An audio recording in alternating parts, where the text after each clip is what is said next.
Good afternoon, everyone. Sir Owen Disney here, and we're going to talk a little Monday Night Raw. I'm very sorry right off the top that this is coming out so late. As a matter of fact, it's coming out a lot later than I wanted it to, given the fact that I procrastinated a lot today. I'm not going to lie about that. I want to take it easy. I mean, I've had some long 17 hours of work these last couple days, and I just want to relax today. So that's the reason why it's coming out so late. Now, there will be a Halloween Horror Nights video that is coming out tomorrow. This is a guarantee right now. Got a lot of things to talk about, some Casilda clues, as well as a revision on the number 10 Dr. Jimmy cryptic performance. So that's going to be coming for all of you that are Halloween Horror Nights fans watching this video. So, if you're wondering why I'm looking upwards on this, I actually wanted to make it a little easier on myself this time around. I just did the matches, and I did the play-by-play on the matches like I always do. Now, the promos, I'm going to just, I just watched the show, and I didn't feel like breaking my wrist to try to write everything down. This is a very promo-heavy, and it really is, given the fact this is the go-home show to Payback, or the aforementioned Payback pay-per-view, which I thought they were going to call them special events. Guess not. Oh well. Payback pay-per-view has a nice ring to it. But I will say that I'm looking upwards because I am not writing down everything this time around, at least for today's video. And I probably won't for SmackDown either. I don't know when I'll get to SmackDown or NXT TakeOver. I know that will be coming hopefully this weekend at some point. I'd say Saturday for one of them. Obviously, I want to get them both done before, but I might do SmackDown on Saturday and do NXT TakeOver maybe Monday. So, it's after Payback, and it's before the NXT broadcast of next Thursday. That's how I think I'm going to do it. Oh, before I get any further into the video, look, no sun behind me. So, we're trying something new out in this room, and obviously, this is extremely high gloss paint if you haven't guessed that yet. That's the reason why we have the sun behind me all the time. Just as long as it's not the evil red guy behind me, I don't care. So, and if it was, I'd probably be like, European uppercut, and get away, get out, don't make any more movies. So, that was a roundabout way to get to nothing, but I thought it was entertaining in my head, so that's the reason why I wanted to spill it out to you guys.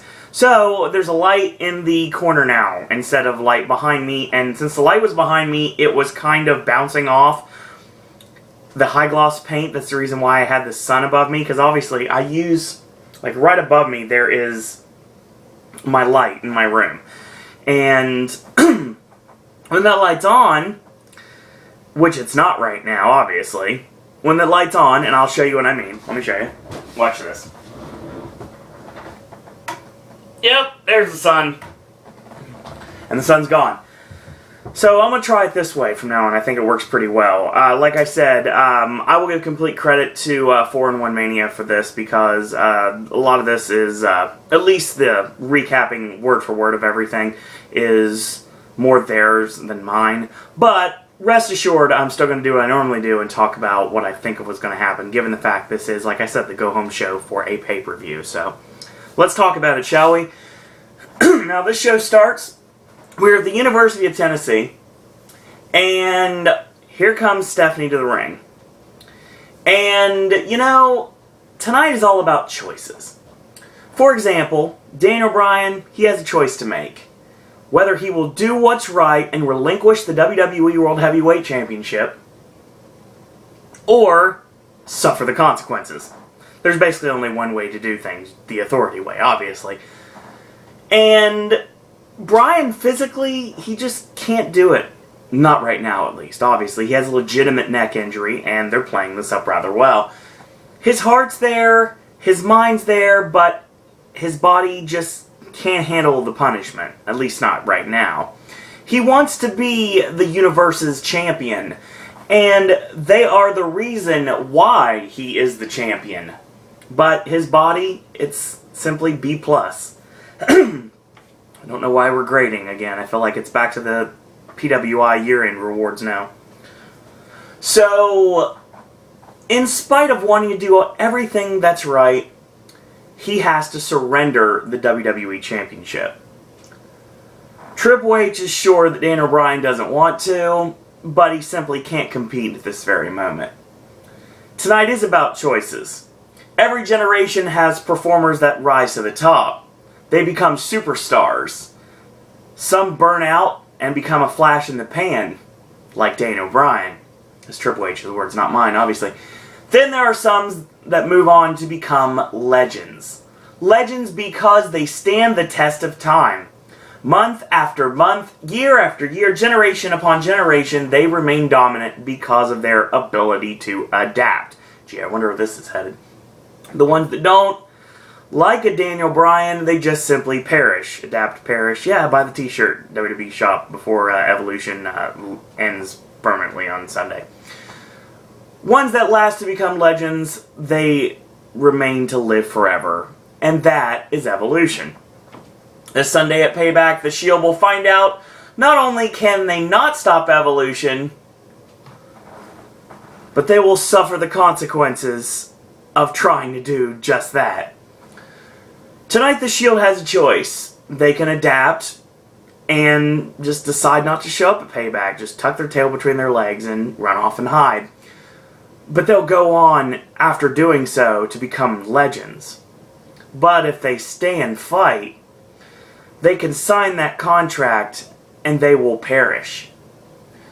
So Stephanie calls out Brad Maddox and the fact that Brad Maddox was the reason why Ambrose and Reigns were allowed at ringside during Batista's match with Seth Rollins last week on Raw. So she says basically he has to be held accountable for his actions, and she calls Brad Maddox out to the ring. Brad shows up wearing suspenders and one of the tightest t-shirts known to man. He basically kind of sheepishly gets in the ring. He's scared to death something's going to happen. Of course, if you understand what's about to happen, you'd be worried too. Last week, Triple H has to allude to the fact that he allowed Randy Orton and Batista to take roles that were best for business. Obviously. They allowed them at ringside. Only people in an authoritative state were allowed at ringside. So Brad Maddox allowed for the Shield to be at ringside to support Seth Rollins. Don't really think they much allowed anything. I think that he was kind of forced by Roman Reigns beating the tar out of him like he talked about in the promo. So he says, I was forced. It was completely against my will. And Stephanie's like, shh, no. She buried and Levon him. She really did. Don't worry your pretty little head about it, Brad. Ain't none of your concern. Oh yeah. And then you shake back and forth. $240 worth of pudding. So, yeah, this got all over the place real quick. Maddox was beaten up in the trainer's room, and it appears that Stephanie and Triple H don't feel like they have a choice here. So what do? Well, if you notice, around the ring post, there's Kane's pyro there, so you know something bad's going to happen. And anyone can see that something really horrific is about to happen to Brad Maddox. That's not hyperbole, that's called the truth. And sure enough, Kane's pyro does hit, and here comes the devil's favorite demon down the ramp. Stephanie shrugs her shoulders like, guess you're gonna have to fight for yourself. And then Triple H sucker punches Brad Maddox for good measure.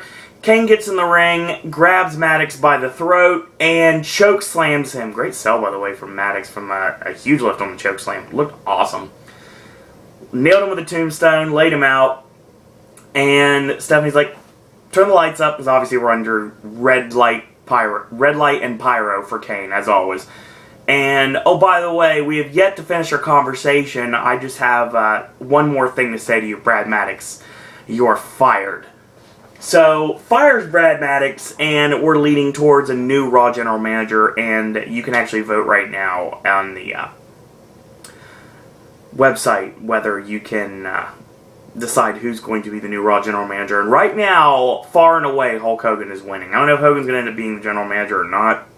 I doubt he would travel to all the Raw events and most of the pay-per-views just to, like Hank said in League of Their Own, basically just come out every once in a while, wave his little hat, and go back in the dugout.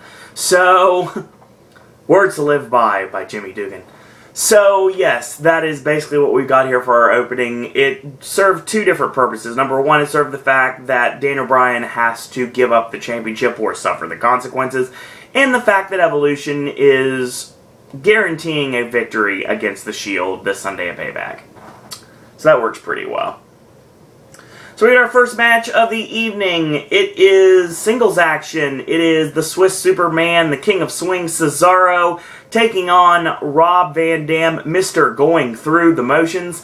And, yes, I thought that was very appropriate. But before that happens, here comes your Intercontinental Champion, Wade Barrett, down with his microphone, and he says it's officially the first day of summer, but he's afraid he's got some bad news. Summer is a time where people realize just how fat they've become. Even better than that, your precious Rob Van Dam is going to discover that his Indian summer is well and truly over, and Wade Barrett will, after Sunday, still be your Intercontinental Champion. So, crowd sucks tonight, I'll tell you that right off the top. Before I go any further in the review, since we're on the first match of a 3-hour show, yeah, crowd sucked tonight, like, big time. You know. We go midway through this match like we always do. Cesaro tries to do a deep cover, 1-2 kick out, goes for another cover, 1-2 kick out, and about 4 covers, and ends up press slamming Van Dam to the canvas, makes a cover 1-2, Van Dam kicks out again. Goes for the chin lock, the idol vice, as William Regal called it on NXT once upon a time ago. And, of course, Van Dam punches his way out, and they trade forearms and punches. And Cesaro gets the upper hand and starts forearming the daylights out of Van Dam, but he gets stopped with a spin kick, 1-2, and Cesaro kicks out. Comes off the ropes, clothesline, and ducks the clothesline, and savate kick by Van Dam. Nails Rolling Thunder the right way, unlike the match against Del Rio last week on Raw that I talked about, which was all over the place. Gets a 2 off of that, and a shoulder block, whip in, reverse, charges in, catches the back elbow, and he goes to the top rope, springs to it, and nails a somersault off the top, gets a 2 off of that. Cesaro goes to the floor to break up momentum, and Van Dam lands on him with the pescado.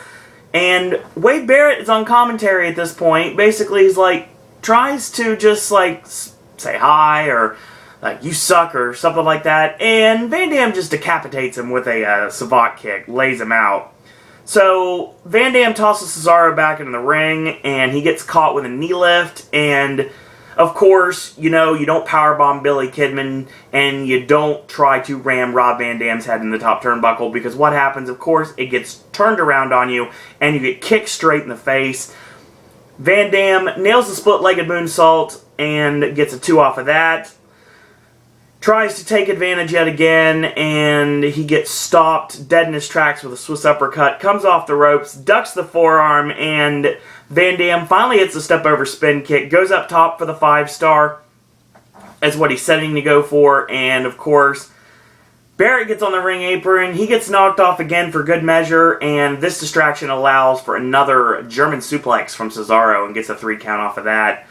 So the match is over, Sheamus runs out, and Cesaro eats the bro kick, and that's setting up our matchup for this Sunday at Payback. It is setting up 2 things in this. This actually served really well to set up 2 matches for Payback. One being the Intercontinental title defense from Wade Barrett against Rob Van Dam, and the other one to set up the match between Cesaro against the United States Champion Sheamus. I think this would have been a good idea to do this in a tag match. I know they did it before, but I think it might have been a better idea to do another one before the show. But then again, we're getting champion versus champion. We're getting a Sheamus-Barrett match on SmackDown this week that I'm very much looking forward to, because whenever those two are in the ring, I'm very happy as a fan and somebody who likes to call these matches. So yeah, it did really good to put over both feuds and both matches to get us hyped for those matches on Sunday's pay-per-view.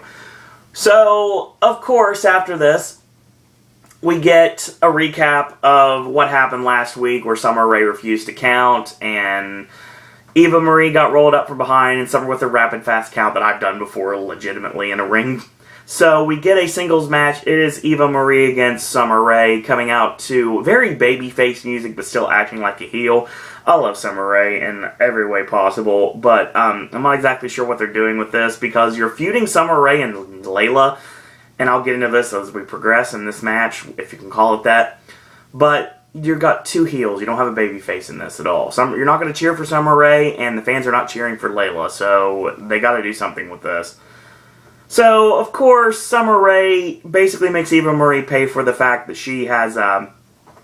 she's very green. She's a rookie, obviously. And she doesn't have much when it comes to time in the ring. So she gets her head slammed in the canvas numerous times. Fandango's music hits. He comes out with Layla. They dance at the top of the ramp, and then they make out. This allows for Summer Rae to get distracted, gets the schoolgirl roll-up, 1, 2, 3. And that is not the only time a schoolgirl roll-up ends a match on this Raw. Yeah, it's, I guess, whatever. It was what it was.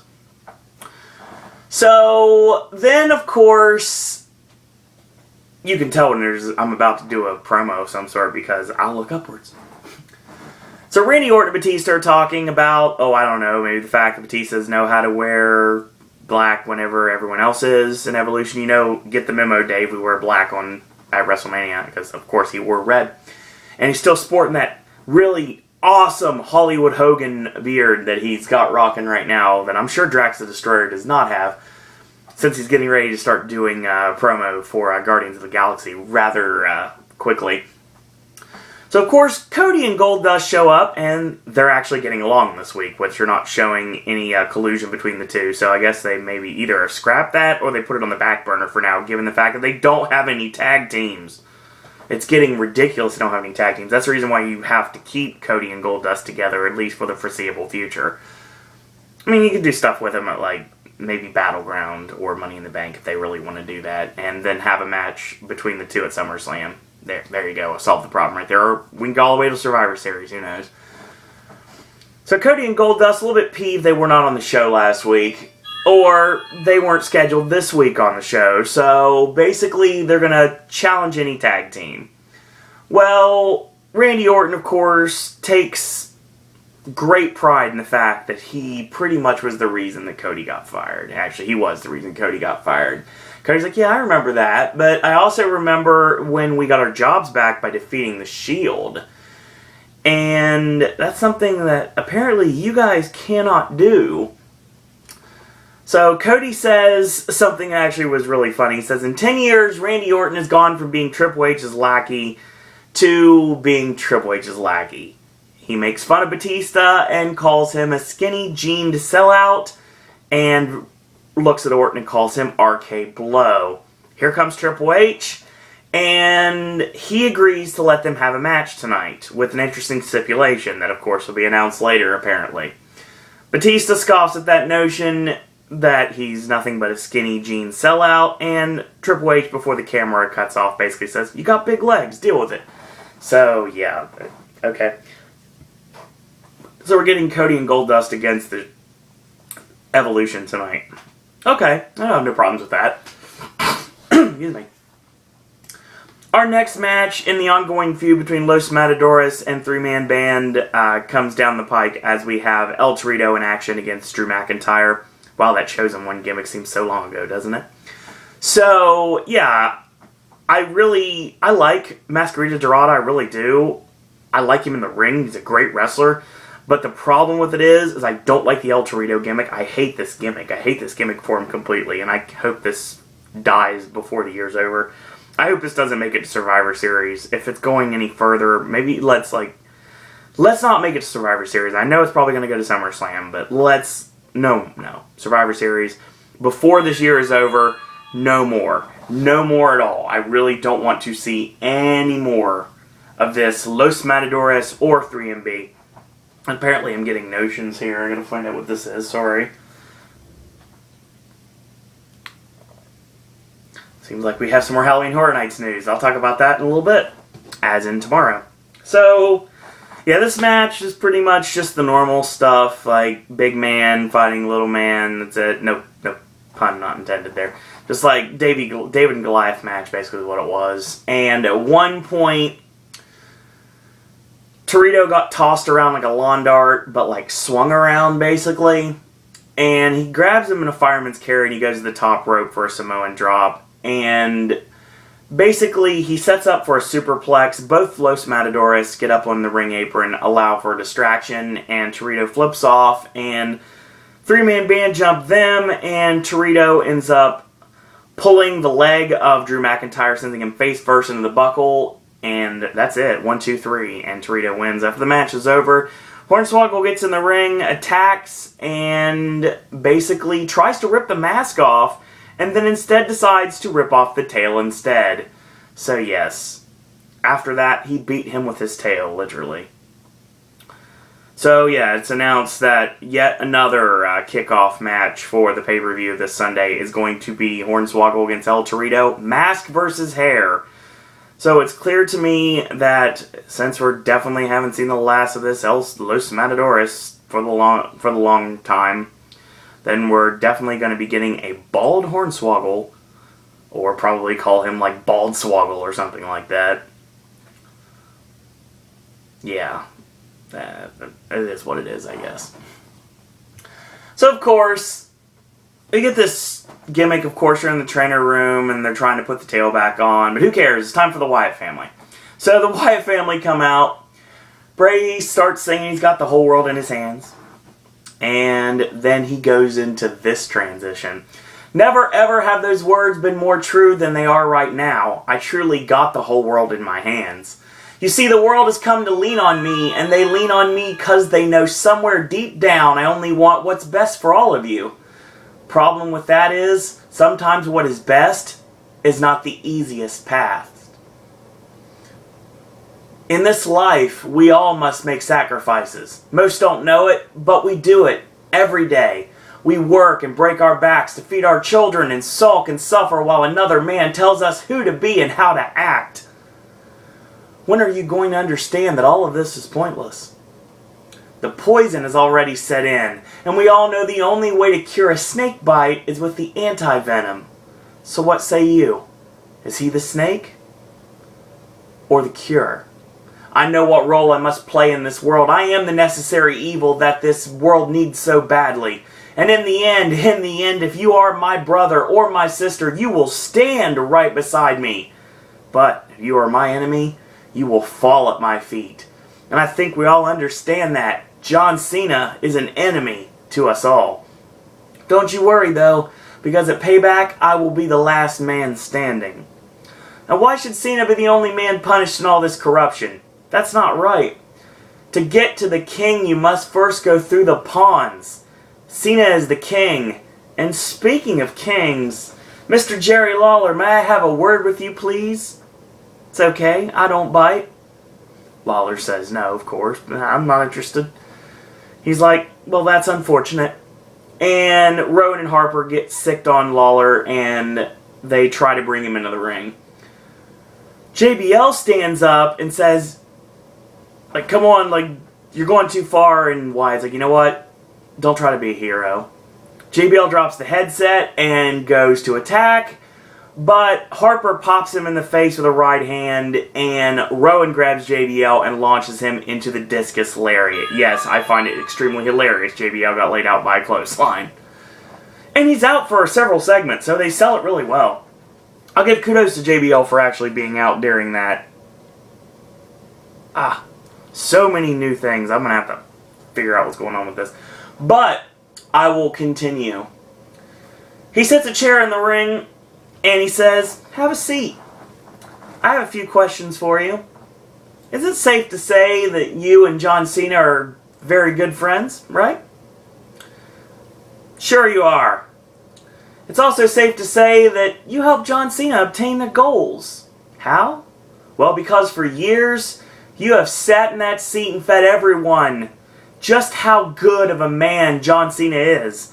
Never once was there a question about Cena's morality. And now it's far too late. Do you feel guilty about that, King? How does it feel to be a liar, Jerry?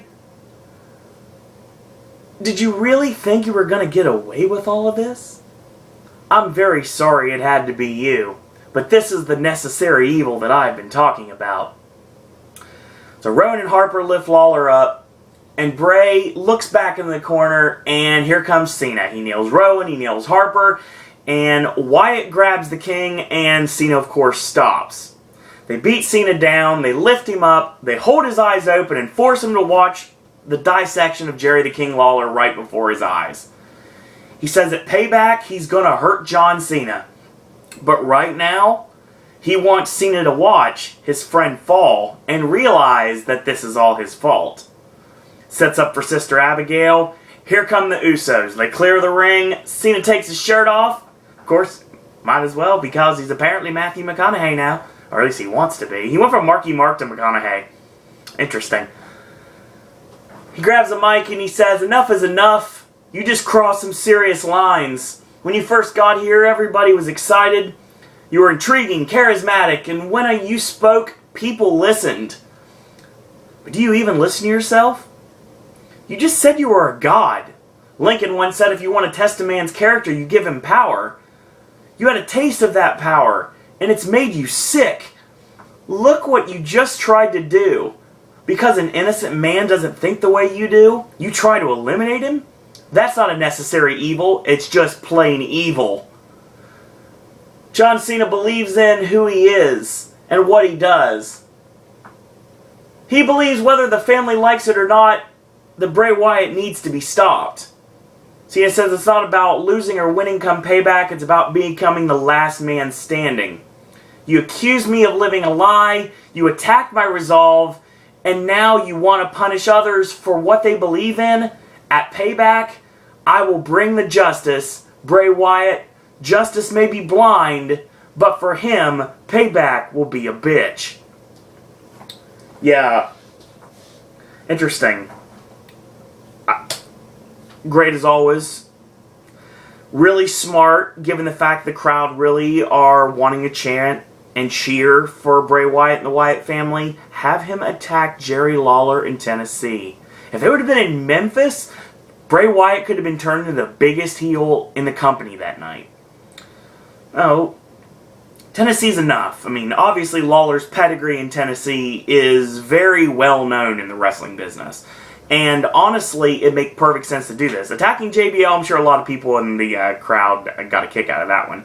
But still, no matter how much you suck up to the fans, JBL, you still are not liked by the majority of the internet. I've been a big JBL supporter from day one. Obviously, he's the guy who used to beat everybody and when I played my SmackDown games when I used to have a PlayStation 2. But yeah, going after the announce team made sense. Now, if Bray Wyatt would have punked out Michael Cole, would have been bigger over. The crowd, most of the crowd, I'm not talking about the smart marks, or the people who think they know something. I'm talking about the crowd, the actual wrestling fans, like the kids and their family and everybody that doesn't really pick up dirt sheets or doesn't know anything about the internet wrestling community.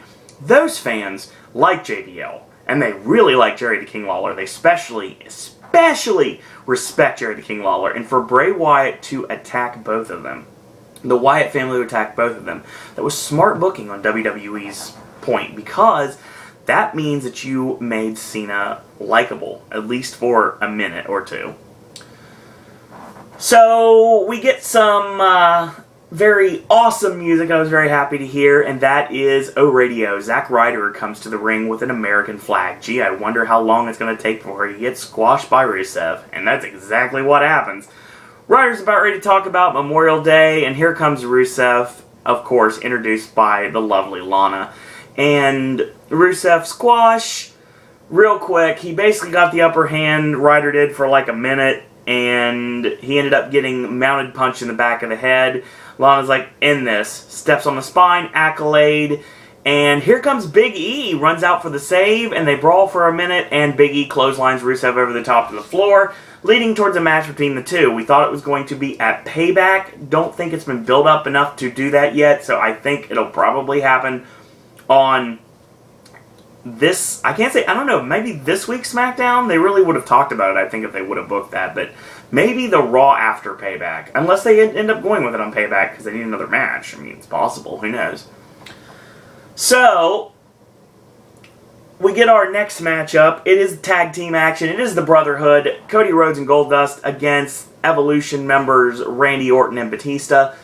So this match, actually really good, very enjoyable match. And Batista had his work boots on tonight, he really did. Him and Cody really had a great showing. Goldust was great. Randy Orton was there.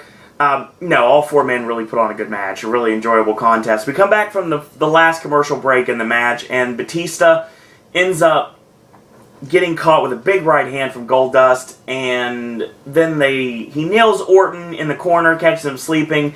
He nails Batista, and he goes for a tag. Batista stops him, and vicious clothesline gets the two off of that.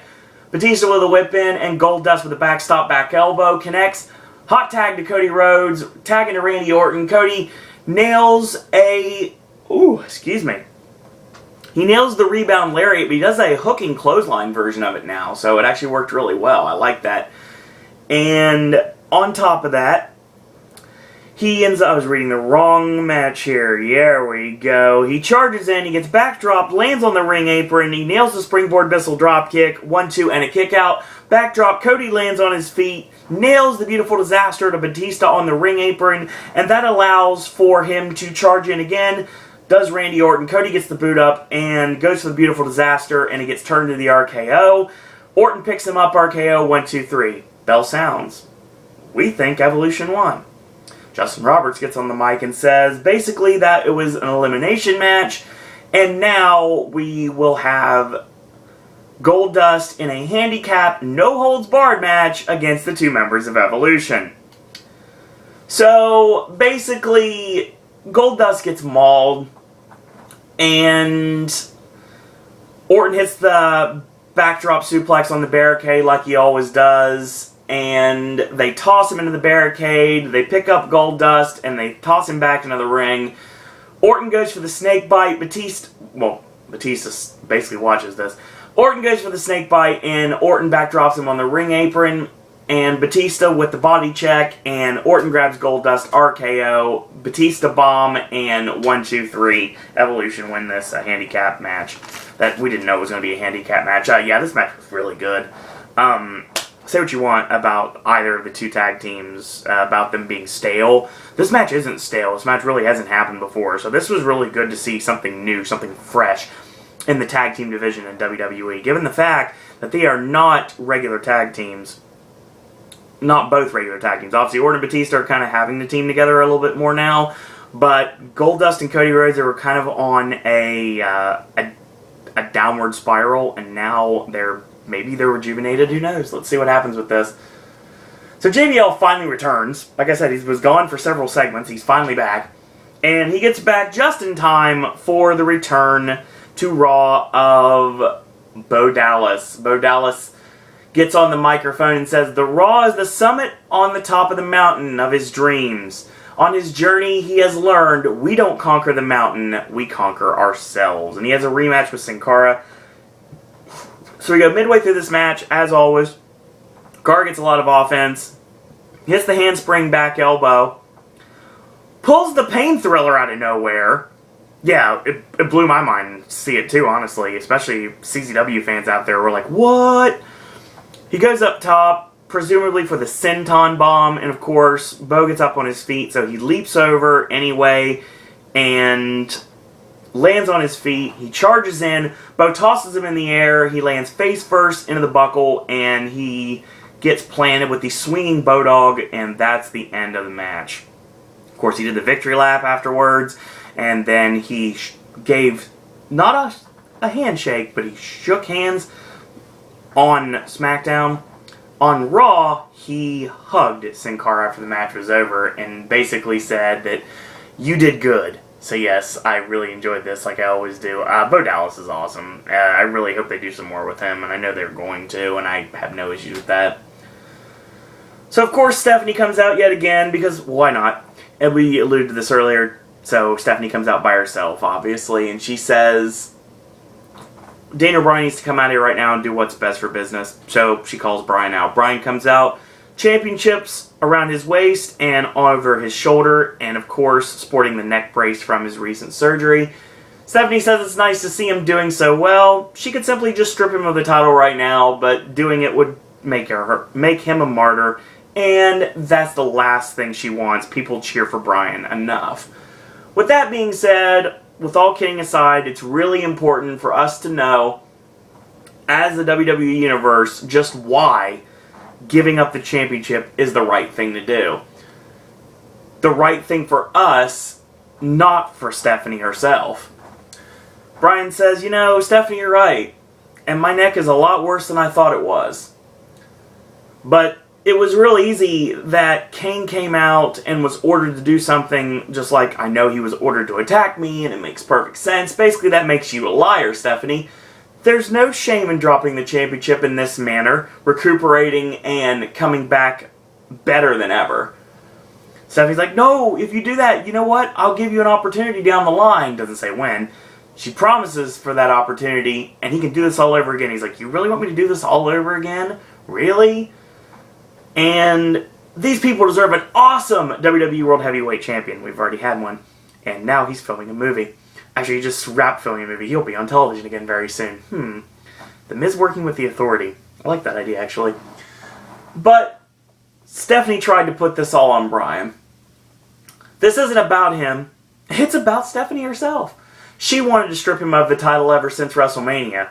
If he gave her the championship, he would have given up on all his fans and on himself. And everything that he went through would have been for nothing.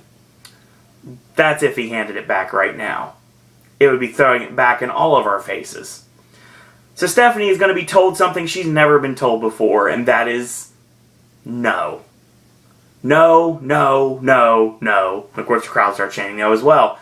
She was afraid Bryan was going to let his ego cloud his common sense. She didn't bring it up before because she's trying to be sensitive. But 2 weeks ago when Bryan was being loaded into the ambulance, Brie ended up putting her hands on her, and that's something you just don't do. For every action, there's an equal and opposite reaction, and therefore you have one more chance to do the right thing at Payback. Show up, or I'm going to fire Brie. Okay, ways to go with this. Number one, Bryan shows up, relinquishes the championship. We give it to the winner of Money in the Bank. Simple as that. 2, Brie martyrs herself and quits so she cannot be fired, so Bryan keeps the title. Not sure that's going to happen, but it's an idea. And basically, they could go with the real cheap option and have Bryan relinquish the title and Brie get fired anyway. It's just how Stephanie works. It's how the McMahons work, so it would work. I think one of those 3 options will probably end up happening. So I think that even if Bryan relinquishes the championship and they give it to the winner of Money in the Bank like everyone's predicting they're going to, I still think the Brie gets fired. Because obviously they're using Nikki with Eva Marie, so they're testing the waters of that partnership out, so why not, right? So we get our next match, and of course we find out something I alluded to last week that I'm going to talk about again. Alicia Fox is getting a shot against Paige's Divas Championship at Payback this Sunday. Yay. Holy last minute booking, Batman.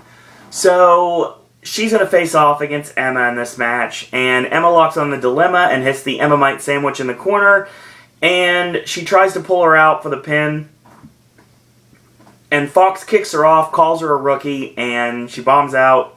Emma gives chase, and she eats a big boot. She tosses her across the ring apron, and she does a bicycle kick to the side of the head. Rolls her into the ring, gets a 2 off of that, and she misses a kick, and she gets schoolgirl rolled up 1, 2, 3, the aforementioned one I talked about earlier. So yeah, there you go. After the match is over, Emma gets attacked, and Alicia Fox shows another temper tantrum, picks her up, cradles her, and tosses her out of the ring, and hits a standing tilt-a-whirl backbreaker 2 times, and she says she's not a loser, and she grabs cans of Sunkist and Diet Coke, and she chugs them Stone Cold style, and she slaps a bunch of the ringside personnel, and she ends up slapping one again, and then she ends up kissing the guy because she's sorry for doing so. It was just so... And gave the guy a wedgie. Yeah, this was awkward as all get out, yeah.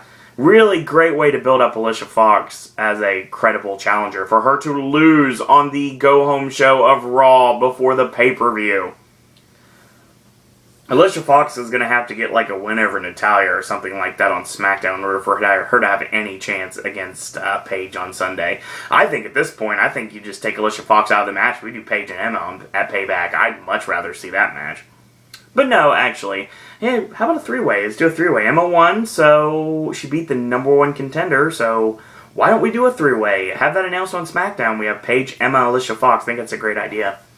So, then, we, of course, get our strange segment for the evening. Here comes Damian Sandow, and he's dressed with his coonskin cap. And yes, he is Davy Crockett of the Wild Frontier today.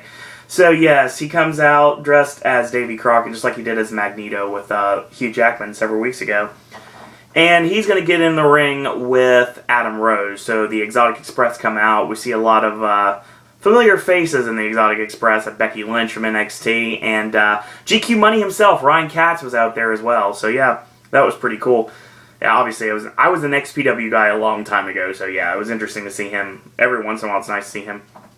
So, I was a Hollywood Incorporated guy, actually. I was a big mark for Chaos, but that's another thing altogether. So, yeah, this match is really, really quick. It's Adam Rose against Davy Crockett, so yeah. Basically, he gets caught in the ropes, and he does what is called the rose pedal, which is basically kicking his feet like a bicycle, hence the rose petal is the pedal. He's pedaling like a bicycle, and he ends up kicking Sandow, and of course, big shoulder goes for a cover. Swagger's music hits, he runs out, and him and Zeb have kidnapped the Lemon. So, Sandow goes for a go behind into a roll up, and of course, Rose grabs the ropes, ducks the clothesline of Sandow, nails the party foul, and gets the 3 off of it. And after the match is over, of course, Swagger attacks with his charging knees in the corner, and he tosses him into the corner, and Rose catches him with a big spine buster, and he starts pounding away with the right hands, and he jumps on Swagger yet again, and basically just beats him out of the ring, and he says, basically, nobody touches my lemon, so yes, that was that. Adam Rose and Jack Swagger should be officially announced on, I would say, probably main event tonight on the WWE Network, main event, or they save it till SmackDown, but Adam Rose and Jack Swagger officially announced for Payback. That's what I'm thinking will happen. Our next match is technically our main event, because obviously our main event is a talkie-talkie segment. It is Alberto Del Rio with his rejuvenated, not necessarily a push, but it's nice to see him in longer matches, against United States Champion, the Celtic Warrior, Sheamus. Now, in this match, Sheamus was discombobulated a lot, basically. He got kicked in the head numerous times, and they sold the fact that Sheamus could possibly have a concussion. Maybe you don't do Sheamus and Cesaro on the show. On Sunday, you have Sheamus. See, here's what I would do. I would say Sheamus is unable to compete, and they're going to give the championship to Cesaro. Sheamus runs out, ends up beating Cesaro anyway, barely, and he keeps the championship. Or, like I said, this is when Cesaro wins the United States title, and basically we use this as a springboard for Sheamus' heel turn, because he wants to work with John Cena, apparently, after Money in the Bank. That's what I'm hearing so far, so. Let's go midway through this match, shall we? And basically, Sheamus hits the Irish Curse backbreaker, 1-2 and a kick out, and of course, he gets kicked in the back of the head by Del Rio. Sheamus with a very awkward version of groggy version of White Noise. That's the version I'm looking for. Charges in, goes shoulder first. The running shoulder, which of course was stopped earlier, and over the shoulder power slam on Del Rio. Goes for the brogue kick, or sets up for the brogue kick, starts pounding away, and of course he's like, I'm out of it, and he didn't do the Shawn Michaels fall straight on his face. No, he got caught with a step-up enziguri kick in the corner by Del Rio. GSK, which looked vicious as all get out, got a 2.5, and he goes for the cross arm breaker, countered, off the ropes, brogue kick, 1, 2, 3. So, after the match is over, the announcement is supposed to be made, of course, that Sheamus won, and Paul Heyman is the one who is making the announcement. He calls him a redheaded dummy, and he says that the victory had no meaning, it had no clout, because he didn't beat a Paul Heyman guy. So Heyman tries to goad Sheamus into the ring, and Cesaro, into trying to get out of the ring and go after him, and Cesaro jumps in from behind and kicks him in the back of the head. So Sheamus mounts him and does repeated forearms to the side of the head, and just beating him mercifully, and then, of course, knee strike after knee strike to the head, and Sheamus does a wild swing, and he gets up dropped, and front face lock with the knee strikes, and then, of course, he gets playing up with the neutralizer, and that's the end of it. So, yeah, we're really heating up this, and it works really well, because these two are going to put together a really hard-hitting match on Sunday, and I'm very excited for it, to be honest. So, we get our last segment of the evening, and Michael Cole is going to introduce Evolution the Shield for their contract signing. Of course, that's going to end the show. But here comes the Shield, and, you know, they're going to take matters in their own hands. Ambrose says tonight is historic. It is the last time we're going to see both groups together on Raw. Because one team will not just be eliminated, they will be ended. So at this point, Roman Reigns is redecorating the ringside area and basically throwing the tables and chairs out of the ring. Basically just getting rid of some furniture. Rollins says, let's get down to business. And here comes the Shield to sign the documents. All three do, and here comes Evolution. Triple H wants everyone to be aware of what they're witnessing and that what the Shield is about to sign. This is the last time we'll ever see the Shield on Monday Night Raw. It's a shame, though. They could have had it all. Triple H being a fair judge of talent, of course, Randy Orton and Batista being living proof. Not so much talking about the former Mystico, though. Yeah, he's kind of a fail. So, he remembers looking at the Shield, watching the ink dry on the contract that allowed them to come here and to live their dream. Thinking that they've got it. They're going to change everything. They're the future, and then they simply threw it all away. Now he's going to stand there and watch the ink dry on the contract that will send them right back into obscurity. Remember how the Spirit Squad got thrown in the box sent to Louisville? Something like that. He's asking one more time, are they sure they want to sign that? Rollins signs, Ambrose signs, Reigns signs, they toss the contract to Evolution, which are now at ringside at this point. Evolution signed, Triple H, of course, with that smirk of his, and they said they're going to be nothing but a statistic. So, Reigns says something that is bleeped. I think he's referring to BS. And they get in the ring, they fight, and, well, they get to ring 2 fight, and Triple H tosses the mic Evolution on the apron, and the Shield is ready, they're ready to fight. They fake getting in, of course, then they get in the ring, we brawl, we brawl, we brawl. Ambrose sends Triple H over the top rope to the floor. Batista sends Roman Reigns into the ring. Randy Orton sent over the top rope as well. Rollins nails with the tope con hilo on Randy Orton and Triple H. Ambrose as well, and Batista nails him after he's going for the tope, and he gets caught by Batista. Superman punch from Roman Reigns. Triple H grabs a sledgehammer, stops Roman Reigns, and the RKO on Seth Rollins. Batista nails Ambrose. Evolution standing tall here. Reigns very groggily gets up, and he gets the sledgehammer from Triple H right in the side of the head. They knock Ambrose down. Batista and Orton clear the table, and they pick up Batista for the Cerberus bomb. And Batista slams Roman Reigns right through the table. Evolution stand tall, and that's how we go home on the Go Home edition of Raw. Okay. Yeah, there was a lot of things on the internet today about how this Raw wasn't very good. The crowd sucked in every way possible. Matches kind of just there. Not really the feeling of a Go Home show. Not in many aspects. Very well putting over Cesaro and Sheamus. Definitely, that match is going to be awesome on Sunday. Very much looking forward to that. Decent put over of Rob Van Dam and Wade Barrett. Match is going to be good on Sunday as well. Van Dam usually brings his work boots during pay-per-view, so I think he's going to let it all hang out. It's going to work really well. We continue the feud with Summer Rae and Layla, so, like I said, heel, don't know how that works. Torito and Hornswoggle finally going to settle it, mask versus hair. I'd say they're finally going to settle it, but that would only be if Torito got unmasked. You know, honestly, I can actually see that something happen where the Matadors end up shaving a member of 3MB that's not Hornswoggle after the match is over. I can actually see that happening, to be honest. Rusev squashed Zack Ryder and then meets up with Big E. This match is probably just going to be a Raw or SmackDown match. I don't think it's a pay-per-view match, at least not right away. Evolution and the Brotherhood had a great match. Really great tag team match. Definitely want to see that again. Bo Dallas beats Sin Cara, and of course he's on his motivational speaking tour. Emma gets a victory over Alicia Fox, who's the #1 contender, who's getting the title shot against Paige on Sunday. So, in my opinion, we should do a 3-way, and I think that actually should happen. Adam Rose beats poor Damian Sandow, still looking like Davy Crockett this week, but at least he's having fun with it, I guess you can say, to the former Aaron the Idol Stevens. So, still Adam Rose and Jack Swagger, and they're going to be meeting probably at Payback as well. Sheamus and Del Rio, really enjoyable match, and of course we led to the attack from Cesaro at the end, and Sheamus is left questionable for the pay-per-view. So if you want to check out anything on this show, anything involving the Wyatt family, check that out for sure. The Brotherhood against Evolution, definitely want to check that out. And Cesaro and Van Dam was really good, and Sheamus and Del Rio. Other than that, just skip.